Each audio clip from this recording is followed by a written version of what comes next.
Hello, my name is Aditay Kumar Maurya, lecturer mechanical engineering from Government Polytechnic Jagunia D, Harak Barabanki. Today in this e-lecture, we will study about a very important topic, gears, from the subject basics of mechanical and civil engineering. Now let us start our topic, gear. What is gear? Gear is a machine component like wheel with teeth cut on its periphery. These teeth may be cut on its inner periphery or its outer periphery, and depending upon this there may be two categories of gears. One is external gear and the other is internal gear. The external gear is that gear in which teeth are cut on outer periphery of the wheel, and in internal gear the teeth are cut on inner periphery of the wheel. Let us look at the figure. In this figure, in internal gears, the teeth are cut on the inner periphery of the wheel, and in the external gears the teeth are cut on the outer periphery of the wheel. Now, function of gear. The function of gear is to transmit motion by direct contact from one shaft to another shaft with minimum distance. Means when there is a minimum distance between two shafts, then only gears are used to transmit motion between. Now, gear materials. Gear materials may be steels, brass, bronze, cast iron and even plastics. Gear manufacturing method. Gears are commonly manufactured by hobbing, casting and milling processes. Now, the application of gears. Gears have wide application in automobile sector, toys and watches, etc.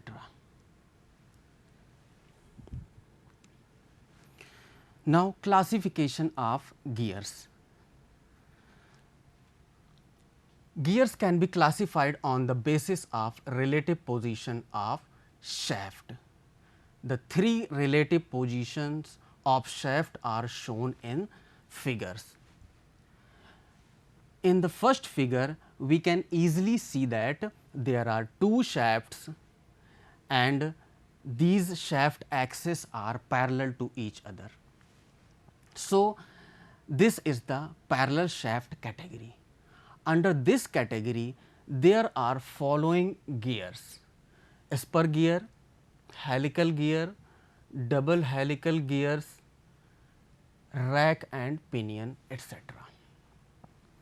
Now, in the second figure, we can easily see that there are two shafts. These shaft axes are at some angle alpha. So, the shaft axis also of intersecting nature. So, this is the category of intersecting shaft. Under this category, we have bevel gears like straight bevel gear and spiral bevel gear. And now, the third one is non-parallel and non-intersecting shaft category. In this third figure, we can easily see the position of shaft. The position of shaft, two shafts are in such a way that they are neither intersecting nor parallel. So, under this category, we have worm gears, hypoid gears. Now, let us understand these categories one by one. First of all, parallel shaft category. Under this category, we have spur gears, helical gears, double helical gears, rack and pinion as discussed earlier. Spur gears. Spur gears are those gears in which teeth are cut parallel to the axis of rotation of gear. In this figure, spur gear is shown. In this figure, we have two shafts which axes are parallel to each other. On these two shafts, gears are mounted, and on these gears the teeth are cut. Teeth are cut parallel to the axis of shaft. Spur gears can transmit low power. Spur gears have rough and noisy operation. And now the next one is helical gear. Helical gear has teeth inclined to the axis of rotation of gear.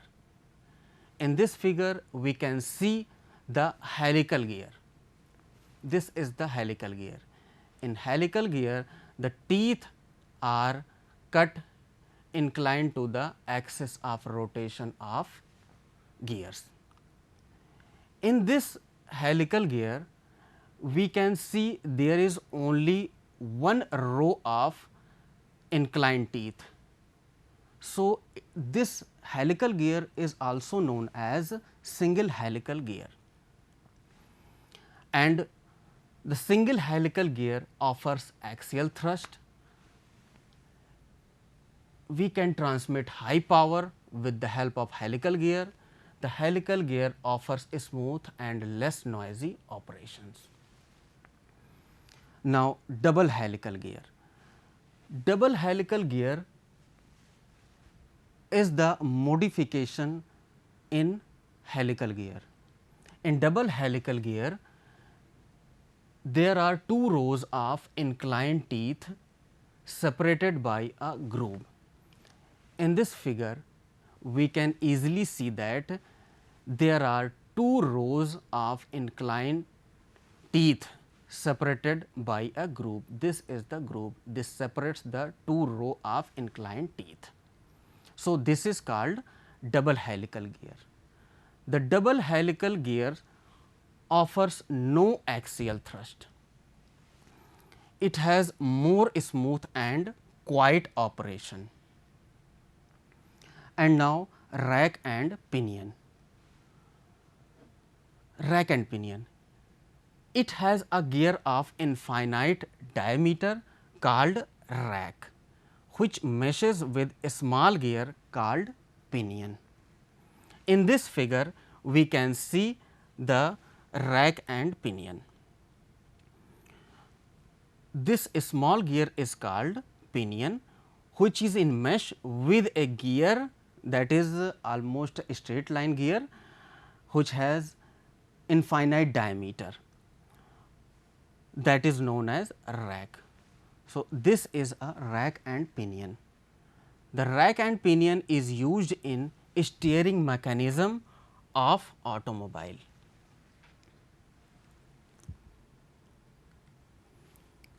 Now, intersecting shaft category. Under this category, we have bevel gears. Bevel gears are nothing but these are the teeth formed on a cone. There are two types of bevel gears depending upon the type of teeth cut on a cone.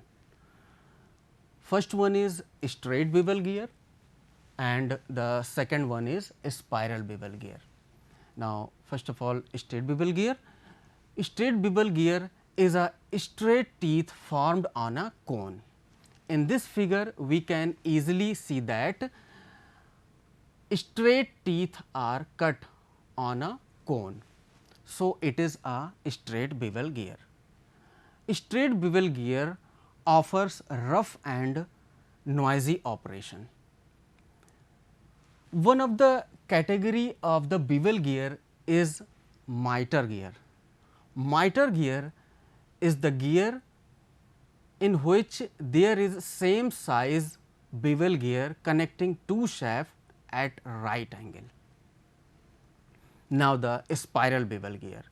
A spiral bevel gear is that gear in which there are inclined teeth formed on a cone. In this figure, we can see that the inclined teeth are formed on a cone. This is the spiral bevel gear. Spiral bevel gears offers a smooth and quiet operation. This is used in differential gear of an automobile. Now, the third category is non-parallel and non-intersecting shaft. In the third category, we have worm gears and hypoid gears. First of all, worm gear. Worm gear is a threaded shaft known as worm that meshes with a toothed wheel known as worm wheel.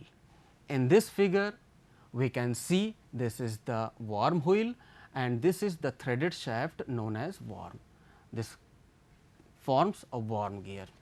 Worm gear is used in tuning mechanism like in guitar and in other musical instruments, etc. Now, the second one is hypoid gear. Hypoid gear is similar to a spiral bevel gear having non-intersecting shaft. The larger gear is called crown and the smaller gear is called pinion. In this figure, we can see the hypoid gear. This is the larger gear known as crown and this is the smaller gear known as pinion. And we can also see that the shaft axis of this crown and the shaft axis of this pinion are of non-intersecting nature. So, this gear comes under this category. Now, gear terminology. We have so many gear terminology, these are mentioned in this figure and we will study these terms one by one. First of all, pitch circle. Pitch circle is an imaginary circle which by pure rolling action gives same motion as the actual gear. Now, let us move to the figure. Here the dashed red arc or the dashed red circle that is in between that is almost in the middle position of the teeth is called pitch circle. This is the pitch circle. Now, pitch circle diameter. The pitch circle diameter is the diameter of pitch circle. Now, pitch point. Pitch point is the point of contact of two pitch circle. And now, addendum circle. Addendum circle is the circle passing through the top of the teeth. We can see the addendum circle in figure. In this figure, this is the addendum circle. This green colored dashed arc or green colored dashed circle that passes through the top of the teeth is called addendum circle. And now, addendum. What is addendum? Addendum is the radial distance between pitch circle and addendum circle. In the figure, we can see the addendum. This is the addendum. This is the radial distance between pitch circle and addendum circle. Now, dedendum circle. Dedendum circle is the circle passing through the root of the teeth. In figure, we can see the root of the teeth. This is the root of the teeth and there is a circle that is passing through the root of teeth known as dedendum circle. Now, dedendum. Dedendum is the radial distance between pitch circle and dedendum circle. In the figure, we can see the dedendum. This is the dedendum, that is the radial distance measured between pitch circle and dedendum circle. Now, clearance. Mathematically, clearance is the difference between addendum and dedendum of the meshing gear. In figure, we can see this is the clearance. This is the clearance, that is the radial distance between dedendum circle and this circle.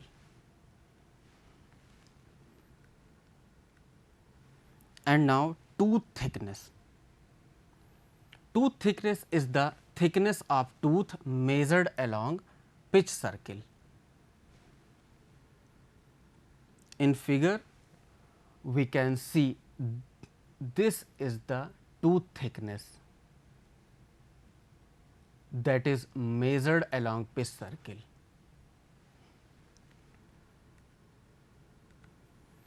Now, topland. Topland is the top surface of the teeth. In figure, we can see the topland. This is the topland. This is the grain area, that is the topmost surface of the teeth.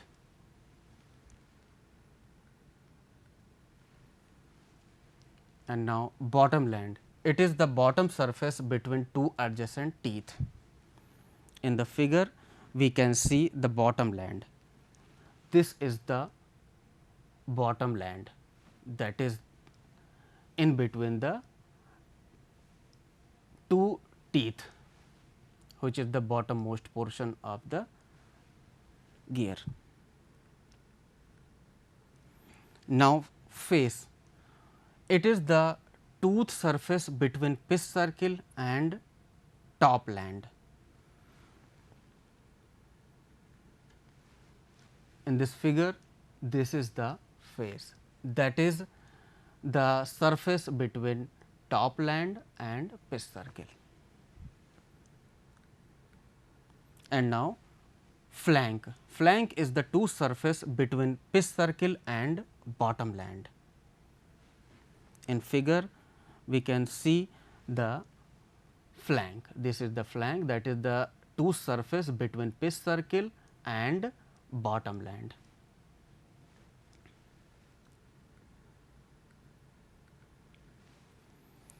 Now, circular pitch. Circular pitch is the distance measured along the pitch circle from a point on a tooth to the corresponding point on a adjacent tooth. In figure, we can see the circular pitch. This is the circular pitch, that is the distance measured along the pitch circle from a point on a tooth to the corresponding point on the next adjacent tooth. The circular pitch is represented by a small p, and mathematically circular pitch p is pi d by capital T, where d, that is small d, is the pitch circle diameter and capital T is the number of teeth on gear. Now, diametral pitch. Diametral pitch is the number of teeth per unit length of pitch circle diameter small d. Mathematically, diametral pitch is P d equals to capital T by small d. Now, module. Module is the ratio of pitch circle diameter d to the number of teeth on a gear. Module is represented by a small m, and mathematically it is equals to d by capital T. Now, let us solve a simple problem based on some gear terminology. The problem is this.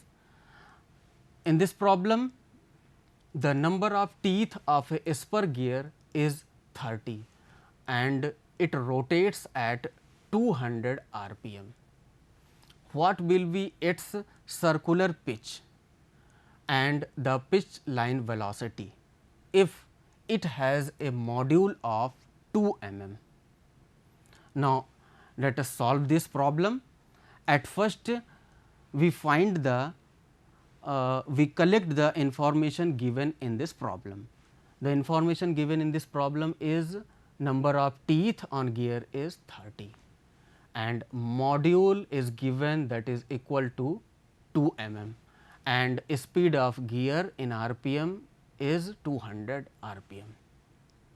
Since we know that circular pitch P is equals to pi d by T and module m is equals to d by T. So, circular pitch can be written as P is equals to pi m. And now, putting the given values of module, that is 2 mm, we can obtain circular pitch as equal to 6.28 mm. This is the required answer. And now, pitch line velocity. The pitch line velocity of the gear is V p is equals to omega r. As we know that V p, as we know that the linear velocity and angular velocity relation V p is equals to omega r, and also we know that omega is equals to 2 pi n. So, we have V p is equals to 2 pi n into d by 2. D is the pitch circle diameter, that will be equals to 2 pi n multiplied by m t by 2, as we know that m is d by t. So, d is m t. Now, after putting the values of n and module and number of teeth on gear, we can finally get the value of pitch line velocity, that is 628.3 millimeter per second. This is the required answer. Now, the last terminology is pressure angle. Pressure angle is very important with respect to the gear. Now, what is pressure angle? Pressure angle is the angle between common normal at the point of contact between pair of teeth and common tangent to the pitch circle. Now, let us understand the pressure angle with the help of this figure. In this figure, we have two gears, gear 1 and gear 2. These two gears are in mesh with each other, and during their meshing, the teeth A of gear 1 and teeth B of gear 2 are in contact with each other at point P. At this contact point, we can draw a common normal. Before drawing the common normal, we need to draw a common tangent at this contact point P, and perpendicular to this common tangent, we can draw a common normal. This is the common normal at point of contact between pair of teeth. And in this figure, we can see this is the pitch circle 1 and this is the pitch circle 2 of both gears. These two pitch circles also meet at this point P, which is known as pitch point. At this pitch point, we can also draw a common tangent. This is the common tangent to pitch circle. So, between these two lines, one is common normal at the point of contact between pair of teeth, and the another one is common tangent to pitch circle. There is an angle that is known as pressure angle. This pressure angle is represented by phi. The standard pressure angles are 20 degree and 22 degree, etc. That is it. So, in this e-lecture, we have studied briefly about the gears. So, thank you.